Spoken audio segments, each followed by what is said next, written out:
Peut-être êtes-vous déjà familier avec la règle qui dit qu'en russe, seuls les O accentués se prononcent O, et les autres O non accentués se prononcent E plutôt A. Règle que le mot moloko, le lait, illustre particulièrement bien.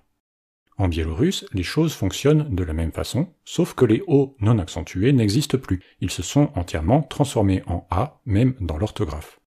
Pour être plus précis, non seulement les O, mais aussi les E non accentués se sont transformés généralement en A, phénomène que l'on appelle akanye. Un autre phénomène proche concerne les yo ou les ye non accentués, dans les contextes où ils précèdent la syllabe accentuée. Dans ce cas, ils se sont transformés en ya, phénomène appelé yakanye. Dans les autres cas de figure, le yo non accentué se transformera en ye. Ces exemples le montrent bien. On a d'un côté siostry, qui veut dire sœur au pluriel. Dans ce mot, l'accent est sur le yo.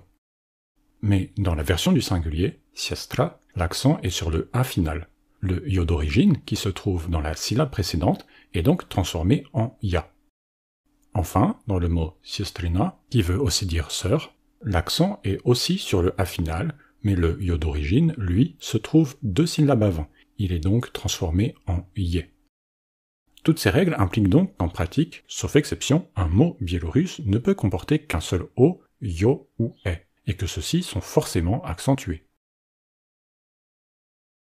Le biélorusse étant une langue à accent libre, il est possible que l'accent tombe sur n'importe quelle syllabe, et donc entre autres sur la syllabe de la désinence. Et dans le cadre de la flexion d'un même mot, l'accent peut changer d'une syllabe à l'autre. Une conséquence de cela est que les noms neutres possèdent plus de désinence que ce à quoi on aurait pu s'attendre. Si la désinence est accentuée, alors elle peut être soit o, soit yo, soit ye. Et si elle ne l'est pas, alors elle sera soit a, soit ye. Cela veut dire que la désinence en a, typique du féminin dans les langues slaves, est également très présente au neutre en biélorusse. Ces changements de graphie font du biélorusse une langue plus facile à lire que le russe à ce niveau, puisqu'ils rendent la détection de l'accent bien plus facile. Mieux encore, le biélorusse peut fournir une aide précieuse pour savoir si, en russe, un O est accentué ou non. Bien sûr, il est quand même de mise de rester prudent puisque l'accentuation du biélorusse peut différer de celle du russe. Pour terminer, voici des mots équivalents dans 3 langues slaves de l'Est, le russe, le biélorusse et l'ukrainien.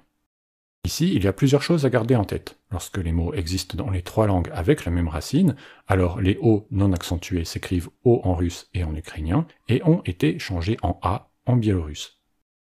Et les O non accentués sont prononcés A en russe, mais sont toujours prononcés O en ukrainien. Et vous savez quoi? Nous avons déjà créé de nombreuses vidéos lexicales qui permettent d'observer ce phénomène. La playlist s'affiche à l'écran, n'hésitez pas à y faire un tour.